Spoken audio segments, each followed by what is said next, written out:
everyone, good morning. Welcome back to our morning show. Today our guest is from Pakistan. Her name is Anila Rahil Khan. So let's welcome our guest on our show. Hello Anila, how are you? Hi, Sabreen. I'm good, Alhamdulillah. How are you doing? I'm good, Alhamdulillah. How was your morning? कैसी थी आज की सुबह? Morning as always, very busy. बच्चों का pick and drop, चीजें, फिर मेरे कुकिंग टाइम भी बहुत अर्ली स्टार्ट हो जाता है. Okay. और मेरा यही रूटीन होता है कि early to bed early to rise वाली चीज होती है. मैं अपने मोस्टली सारे काम बस दिन में जल्द से जल्द खत्म करती हूँ. तो डेज मेरे हमेशा बिजी होते हैं. So डेली रूटीन क्या रहता है आपका? डेली रूटीन थोड़ा सा चेंज भी होता रहता है, बट मोस्टली होता है कि मैं अपने आप को अपने घर के कामों में, अपनी कुकिंग में बहुत फोकस करती हूँ. मेरी कुकिंग जो है ना, वो मेरा फेवरेट पास टाइम है, जो कि बास लोगों का नहीं होता. तो कुकिंग में बिजी रखती हूँ. बच्चों के पिक एंड ड्रॉप मैंने कभी टैक्सीज अरेंज नहीं की उनके लिए. आई ऑलवेज कि बच्चों की जो ड्यूटीज हैं वो सबसे पहले आती हैं. तो बच्चों की ड्यूटी के बाद फिर मोस्टली ये कि मैं सोशलाइज करती हूँ. तो हमारी सुबह कोई कॉफ़ी मॉर्निंग्स होती हैं, लेडीज़ गैदरिंग्स होती हैं, कभी किटी पार्टीज भी होती हैं. तो टाइम मैनेज करके कि आपके घर भी डिस्टर्ब ना हो, आपकी सोशल लाइफ भी डिस्टर्ब ना हो, बच्चे बिल्कुल डिस्टर्ब ना हो, हस्बैंड को कोई शिकायत ना हो, तो और ना आपकी नमाजें डिस्टर्ब हो, आपकी अपनी इबादत अपनी जगह. तो अल्हम्दुलिल्लाह बहुत बिजी रहती हूँ. So let me tell you, Anila का YouTube चैनल भी है which is Desilicious. So Anila Desilicious कैसे स्टार्ट किया?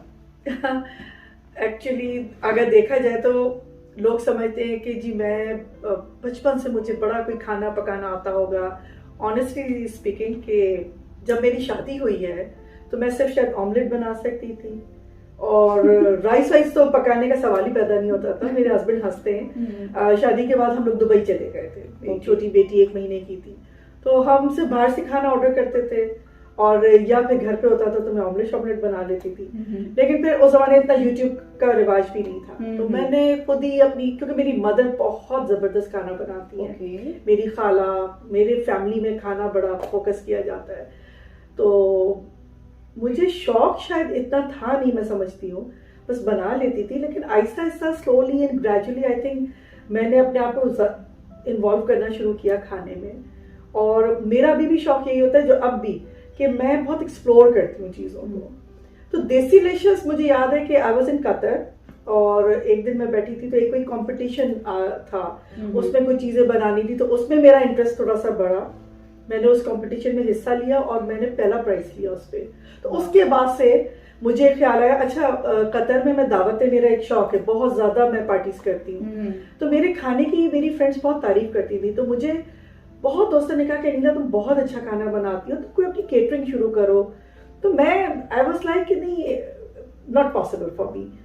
लेकिन कुछ ऐसा हुआ कि एक आध दफा मैंने कोशिश की, फिर मैंने थोड़े से ऑर्डर्स लेने के लिए ऐसे अपना एक मेन्यू डाल दिया. वो इतना अल्लाह ताला ने इज्जत दी है, वो इतना ज्यादा कतर में मेरा फेमस हुआ है.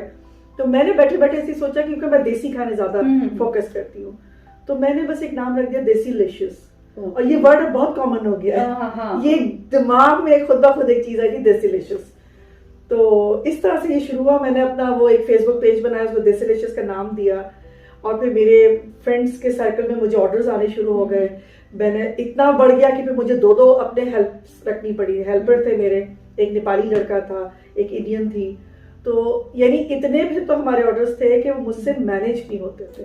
फिर ऐसा था पार्टीज के ऑर्डर आने शुरू हो गए. बल्कि आई स्टिल रिमेम्बर कि एक दफा मुझे कॉल आई, तो ही सेड कि हम दीवाने अमीरी से बात कर रहे हैं, वहाँ की शाही, उनसे शाही जी.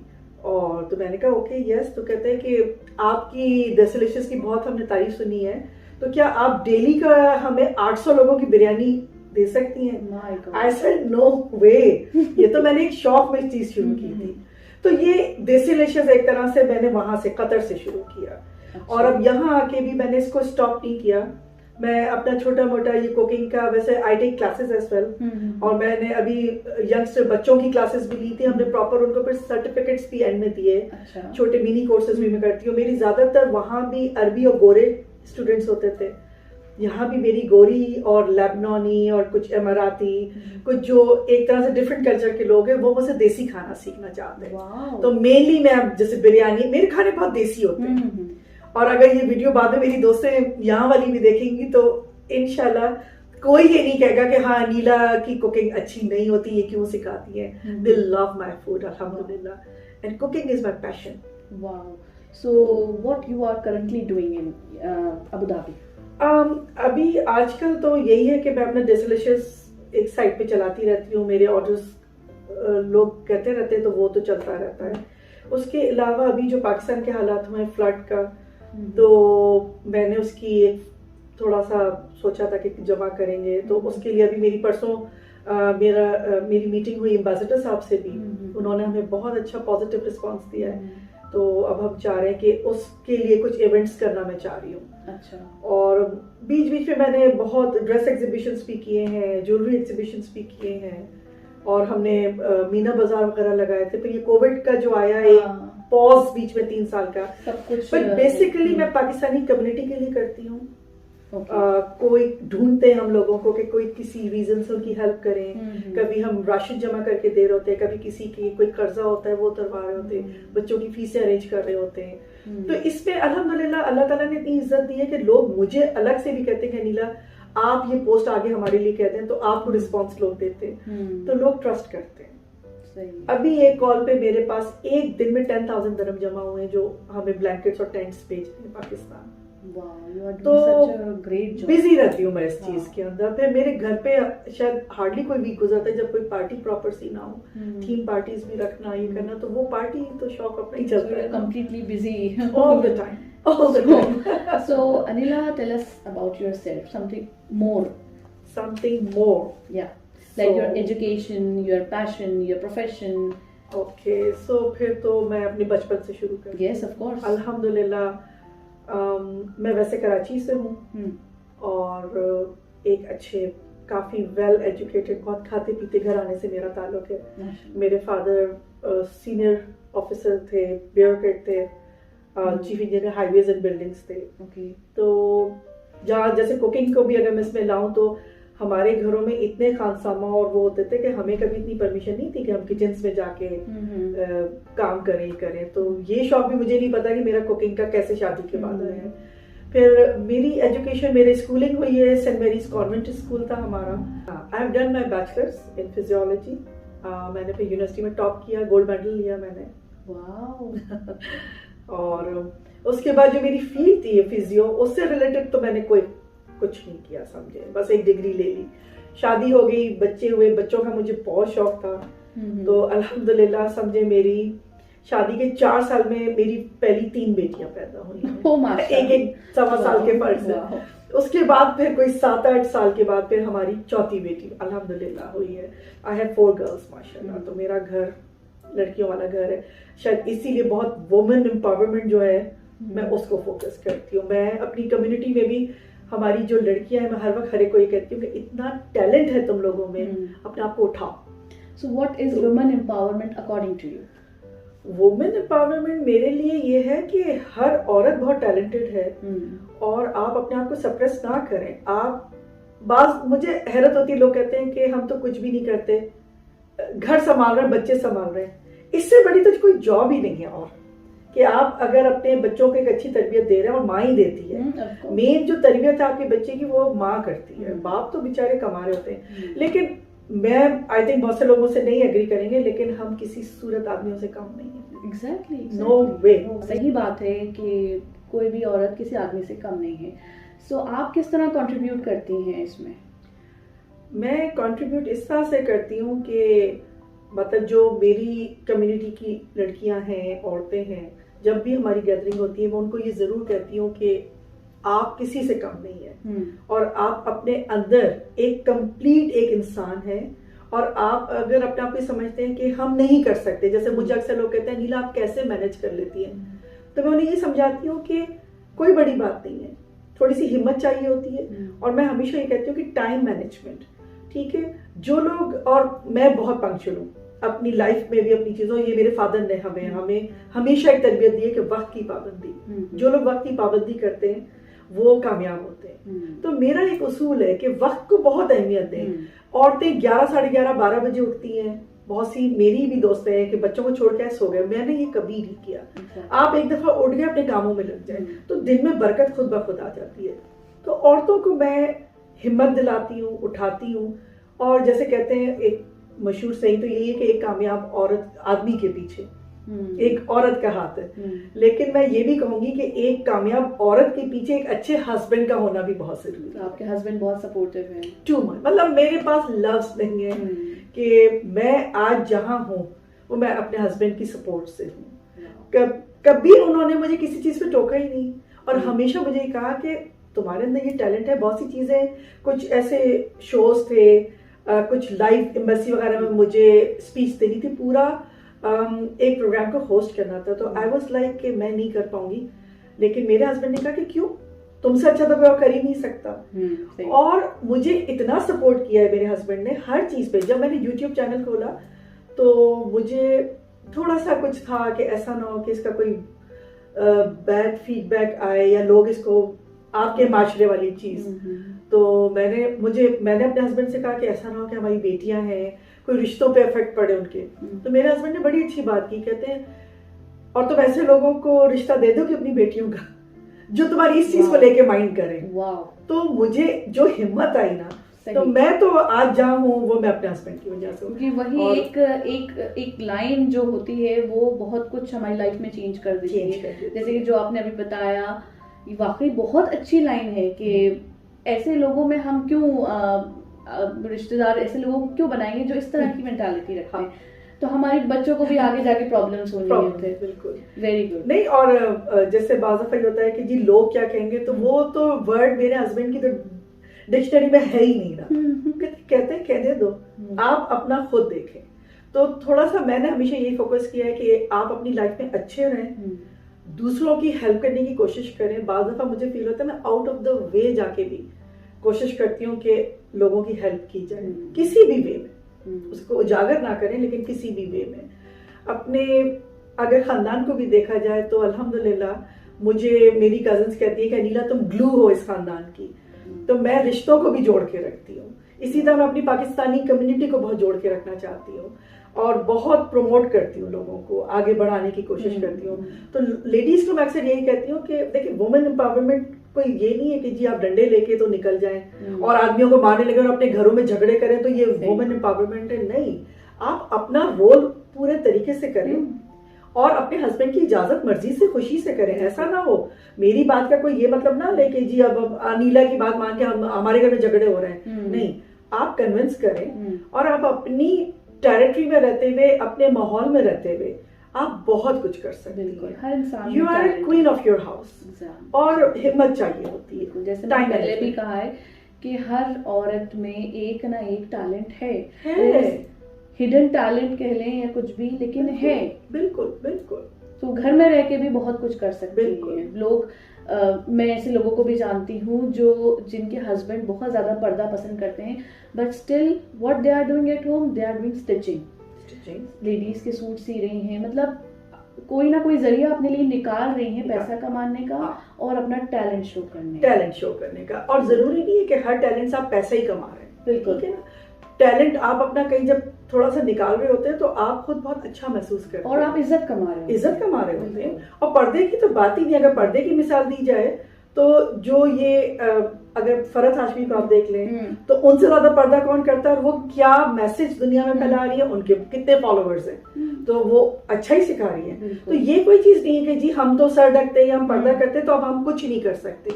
ये बिल्कुल गलत कॉन्सेप्ट है। You can do everything, anything. आप अपनी सोच को आगे लाएं और बढ़ने की कोशिश करें। बिल्कुल। अनिला, आपकी 4 बेटियां हैं माशाल्लाह। तो कभी आपके फैमिली में और खानदान में कभी किसी ने इस बात पे वो करा कि आपकी 4 बेटियां हैं, अरे बेटा नहीं है बेटियां हैं, मतलब आपने उन बेटियों को उस हिसाब से सपोर्ट किया जैसे हम बेटों को सपोर्ट करते हैं, एजुकेशन वाइज, उनकी अपब्रिंगिंग के हिसाब से, उस तरह से आपने सपोर्ट किया? अब इसकी तो मैं फिर आपका जो क्वेश्चन उसको मैं थोड़ा सा फिर डिटेल में ही बताऊं। तो जैसे मैंने शुरू में भी कहा कि अल्हम्दुलिल्लाह मैं एक पढ़े लिखे खानदान से हूँ। तो अगर पढ़े लिखे खानदान में हूँ तो उसकी वजह यही है कि मैं इसलिए भी कहती हूँ कि ससुराल भी ऐसे ही मिला कि अल्हम्दुलिल्लाह मेरी पहली बेटी तो जैसे कहते हैं ना कि सर आंखों पे, फिर दूसरी, फिर तीसरी, मतलब मुझे कभी कहीं से किसी ने कुछ नहीं कहा। और जैसे कॉन्सेप्ट होता है कि जी ससुराल में बात होती है, माँ तो बेचारी, माँ बाप तो डेफिनेटली नहीं कहेंगे, पर मेरी सास तो मुझसे भी शायद आगे थी बढ़ के ना।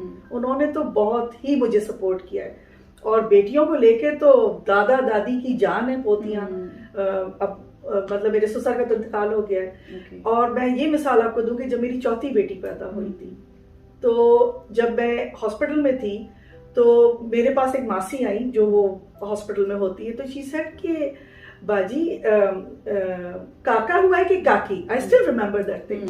तो मैंने कहा मासी काकी हुई ना, तो शी वाज लाइक है बाजी तो साहब तो बाहर मिठाई और पैसे बांट रहा है। यानी उसकी सोच में नहीं था कि चौथी बेटी पे साहब मिठाई और पैसे बांट रहा है स्टाफ में। तो वो समझी कि शायद मुझे गलत पता चला, तो बाजी का तो बेटा हुआ होगा।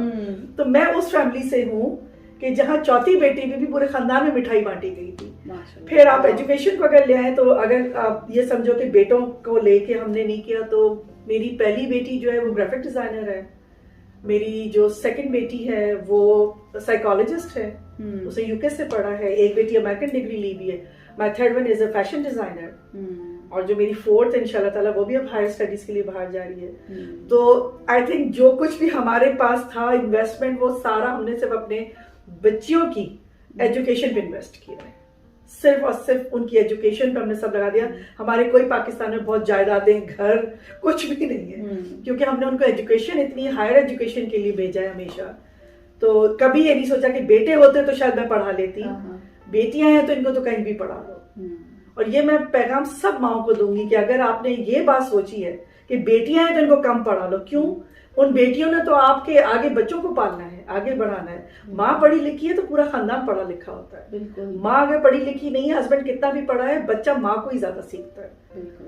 और बच्चों के आगे पॉजिटिव बात करें, नेगेटिव बात ना करें, बच्चों को बहुत पॉजिटिव सोच दें। बच्चों के लिए फर्स्ट इंस्पिरेशन जो रहती है, आई थिंक मेरे हिसाब से जो उनके लिए फर्स्ट इंस्पिरेशन रहती है वो अपने पेरेंट्स से ही सबसे पहले इंस्पायर होते हैं, उसके बाद फिर वो आगे बढ़ते हैं, लेकिन फर्स्ट इंस्पिरेशन वो उनके पेरेंट्स ही होते हैं। वो जैसा बोलेंगे वैसा सीखेंगे, जैसा सुनेंगे वैसा बोलेंगे, लाइक दैट, है ना। सो आप एजुकेशन को बहुत सपोर्ट करती हैं? बहुत ज्यादा। और बल्कि मैं तो ये कहती हूँ कि बेटियों को ज्यादा पढ़ाना चाहिए। बेटे तो पढ़ ही रहे, लेकिन कहीं भी ये सोचना लाए कि बेटियों को किसी आम सी जगह पढ़ा दें, नहीं।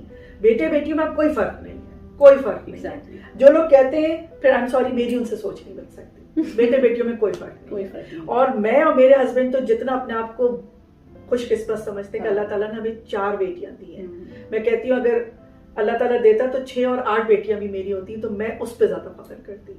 मेरे हस्बैंड को तो अब भी ये है कि उनको सिर्फ बेटियां ही पसंद आती हैं। वो कहीं कोई छोटी बच्ची देख ले तो उनको फौरन अपनी बच्चियां रिकॉल करती हैं। फिर हमारे माशरे में ऐसा होता है कि बेचारी उनको ऐसे ससुराल मिलते हैं कि वो डर भी रही होती हैं कि इस दफा बेटी नहीं हुई तो ये हो जाएगा। तो इस मामले में तो अल्हम्दुलिल्लाह मैं बहुत खुशकिस्मत हूँ। मेरे सास ससुर भी बहुत शानदार थे, मेरा जो ससुराल भी मिला, और मेरे हस्बैंड के तो मैं इस पे मिसाल दे ही नहीं सकती, वो तो पत्नी। मेरा पूछना पता नहीं सही होगा या नहीं, क्योंकि मैं आपकी तरफ से जवाब दे सकती हूँ कि आपकी इंस्पिरेशन तो आपके हस्बैंड है, बट फिर भी मैं आपसे पूछूंगी that who is your inspiration? I think मेरी जो आदमियों में लेके एज अ देखा जाए तो मेरे फादर को मैंने हमेशा बहुत, मेरे आइडियल मेरे पापा थे। क्योंकि उन्होंने जो हमें एजुकेशन दी है ना, वो इतने बहुत उसूल पसंद थे, बहुत ही हुब्बुल वतन थे। यानी मेरे पापा की जिंदगी ये थी, एक तो हम मेरे पेरेंट्स ने माइग्रेट किया था इंडिया से, तो उन्होंने वो वक्त देखा है।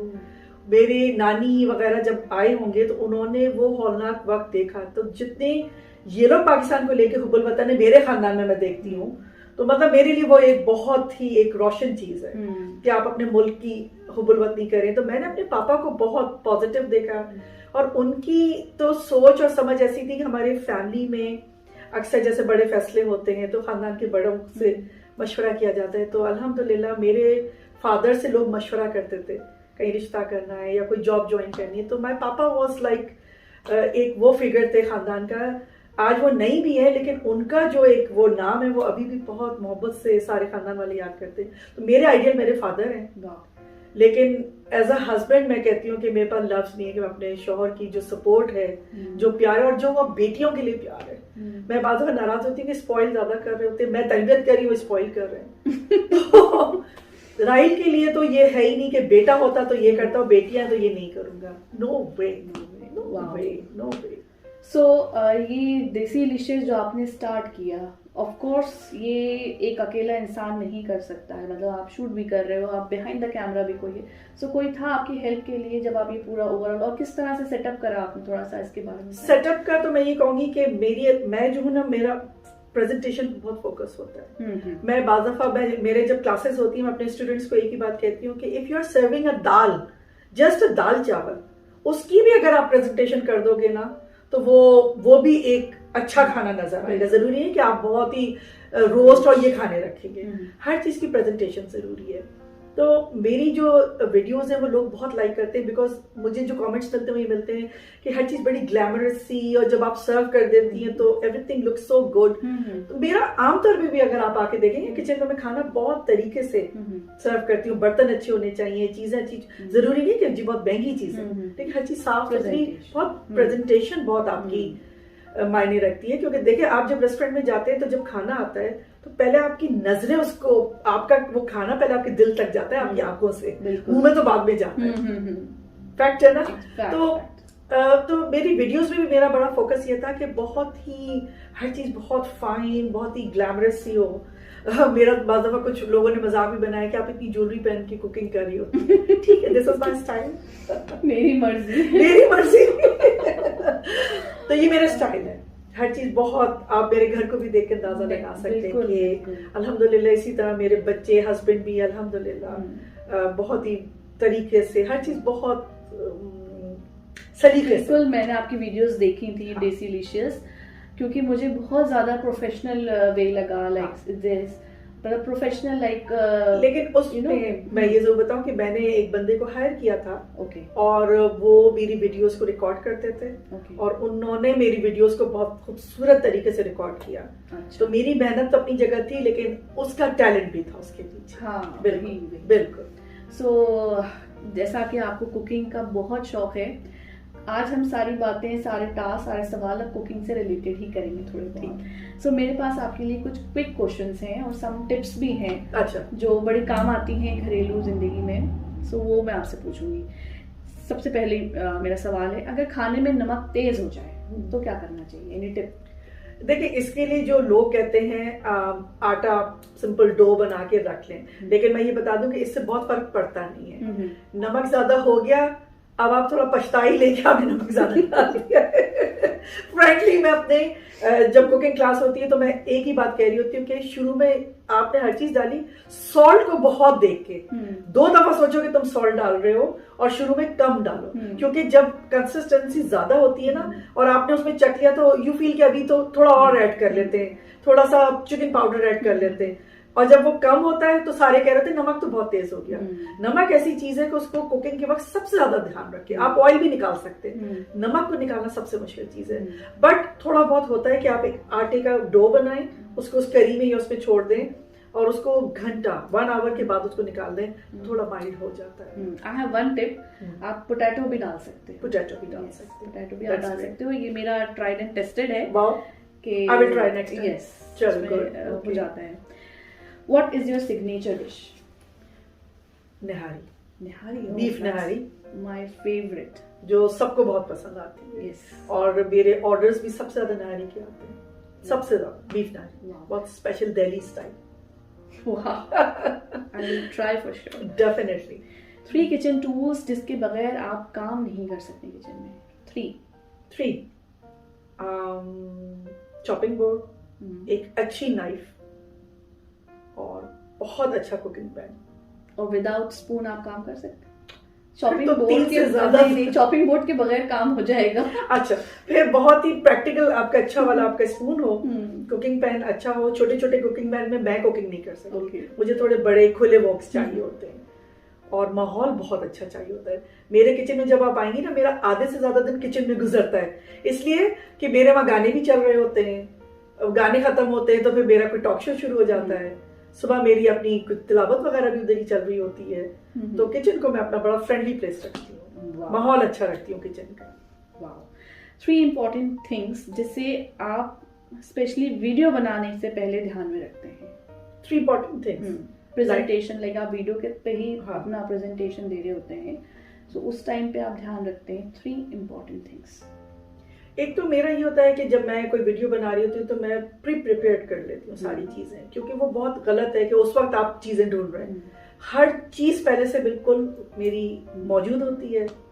फिर ये कि आपकी लाइटिंग वगैरह बहुत अच्छी होनी चाहिए, थोड़ा सा फ्रेश सा माहौल होना चाहिए, घुटी घुटी वीडियो नहीं होनी चाहिए, और आप खुद भी फ्रेश लगने चाहिए। फिर आपने बोलना क्या है उसकी भी थोड़ी सी प्रेप होनी चाहिए, prepare for that, you have to, and cleanliness of course. और जब सब हो जाए तो फिर प्रेजेंटेशन वो जरूरी है। And my final question is, tell me 5 different salads name. Salad names, एक तो जो देसी हमारा बनता है उसको मैं कहती हूँ, एक तो रशियन सैलेड हो गई, ग्रीक सैलेड हो गई, और गुआकामोली के साथ भी एक सैलेड बनती है, फ्रेश गार्डन सैलेड हो गई, सीजर सैलेड हो गई, और कीनवा सैलेड हो गई, फ्रेश फ्रूट सैलेड हो गई, ब्रोकली एंड पास्ता सैलेड हो गई। I was expecting 5, but मैं आपको 15 नाम दे सकती हूँ। बिल्कुल। तो और सैलेड जो है वो मेरा आई थिंक लंच तो होता ही सैलेड ही है। और मेरी जो छोटी बेटी है वो और मैं दोपहर में कंपटीशन सा करते हैं, दोनों अपने अपने बोल्स बना के एक दूसरे को दिखाते कि हमने कितना फ्रेश और कितना हेल्दी हमने अपना मील प्रेप किया है। तो लंच जो है वो मोस्टली हम लोगों के घर में सैलेड ही होती है। वाह। So next question I will ask on behind of many women, आप इतनी ज्यादा ब्यूटीफुल और इतनी ज्यादा फिट एंड फाइन कैसे हैं? Secret of your beauty? बहुत पॉजिटिव रहें, पॉजिटिव सोचें, टाइम मैनेज करें और खुश रहें, दूसरों को भी खुश रहने दें, और दूसरों के लाइफ में इतना इंटरफेयर ना करें। आप बस जो है अपने तक रखें, अपने बच्चों के बारे में सोचें। और मैंने ये देखा है कि आप पूरी कोशिश करें कि दूसरों का ध्यान रखें, अपने आप को बिजी रखें। कहते हैं ना, खाली इंसान का दिमाग शैतान का कारखाना होता है। तो अगर आप कुछ नहीं कर रहे हैं तो फिर आप लेजी होते जाते हैं। और मैंने देखा जब आप लेजी होते हैं तो भूख बहुत लगती है। आप एक्सरसाइज करें, वॉक करें, खाना, मैं अब बहुत वेट पुट ऑन किया हुआ है, आपने इतना मुझे कॉम्प्लीमेंट दे दिया, लेकिन ये है कि खाना मैं बहुत देख के खाती हूँ। कोई शेफ है तो खाने का शौक भी रखती है कि सिर्फ पकाने का शौक रखती है? पकाने का ज्यादा रखती हूँ, खाने का पकाने का ज्यादा रखती हूँ, और बहुत कुछ पकाती हूँ, लेकिन वो पे मैं खा भी नहीं रही होती हूँ। हाँ, बहुत से वेट का अपना काफी कॉन्शियस रहती हूँ। वाह। So Anila, would you like to give a message to all the women, to all the viewers? तो मेनली मैं जैसे कि हमेशा कहती हूँ कि मैं वुमेन एम्पावरमेंट के लिए बात करती हूँ। तो मैं अपनी, चाहे वो मुझसे सीनियर हैं, मेरी एज की हैं, माएँ हैं, बहनें हैं, स्टूडेंट्स हैं, बच्चियाँ हैं, ऑलवेज रिमेम्बर कि आप किसी से कम नहीं हैं। आप बहुत कुछ हैं और आप बहुत खूबसूरत हैं और आप एक कंप्लीट औरत हैं। और कभी अपने बारे में कभी नेगेटिव ना सोचें, और हमेशा ये सोचें कि मैं आगे बहुत बढ़ सकती हूँ। और जब आप अपनी सोच को आगे लेके जाएंगे, मेरे फादर एक बात कहा करते थे कि सोच बहुत बुलंद रखो बेटा। तो सोच को बुलंद रखें, चाहे हम वो ना कर सकें, लेकिन आगे का सोचें, अच्छा सोचें, पॉजिटिव सोचें, और कुछ करने के लिए अपने आप को रखें। हमारा मकसद सिर्फ हस्बैंड को ओबे करते रहना, घर में बंद रहना, जलते कुड़ते रहना, ये आप फिर अपने आप को नुकसान कर रही है। थोड़ा बहुत टाइम अपने लिए भी निकालें और आगे बढ़ें। ये माशरा जो है ना, अब वक्त बदल रहा है और वक्त को हम बदलेंगे, हम औरतें ही बदलेंगे। थोड़ी सी जो नेगेटिव सोच है ना, उससे अपने आप को निकालें, बुराइयों से निकालें, अच्छी चीज की तरफ आगे आए, कंस्ट्रक्टिव चीजें करें। कोई पार्टी भी करते हैं तो उसमें भी मेरा ये होता है कि कोई थीम रख दूं कि बाद में आप उस पार्टी से उठे तो कुछ तो लर्न करके जाए, कुछ सीख ही लें, कोई अच्छी बात ही करके उठे। तो माशरे को आप खुद क्लीन करें, माशरे को अच्छा करने की कोशिश करें। अपनी फैमिलीज के बारे में सबसे पहले सोचें। हम औरतें सबसे ज्यादा रोल प्ले करती हैं, तो आपके ससुराल भी हैं तो उनको जोड़ें, आपके माँ बाप हैं, बहन भाई हैं, कजन से अपने खानदान को करीब लाने की कोशिश करें। ये रोल भी एक प्ले करें आप जरूर। और आप औरतें किसी से कम नहीं है, ऑलवेज रिमेंबर, किसी से कम नहीं है। बिल्कुल। So before we end our show, let's move to our final segment, which is always a fun segment. So I have 3 words. ये 3 डिश हैं. Food items are these. कुछ weird name है इनको आपको pronounce करना है. You have to pronounce. So अच्छा. the first one, there are 3 names. You can start. First one is sriracha. Right. It's a Thai hot sauce. Yes, Thai hot sauce. Second one is tzatziki. No. No. And the third one is gnocchi. Gnocchi is fine. It's an Italian dish. Yeah, that's all. Yeah. The second one you didn't pronounce correctly. For me, it's tzatziki. No. I pass. It's tzatziki. T is silent. Tzatziki. Tzatziki. It's a Greek sauce. जिसमें वो dill डलता है. I don't know the recipe. I'm not a chef. I know that recipe. So I don't know. You can search on Google. अच्छा. So thank you so much everyone, and thank you so much Anila for coming on our show. Thank you so much. It was pleasure. बहुत मजा आया. अच्छा लगा आपसे बात करके. Thank you so much. So see you in our next episode. Till then, do like, share and subscribe to our YouTube channel, which is Beauty and Beyond. And don't forget to press the bell icon. Take care. Goodbye.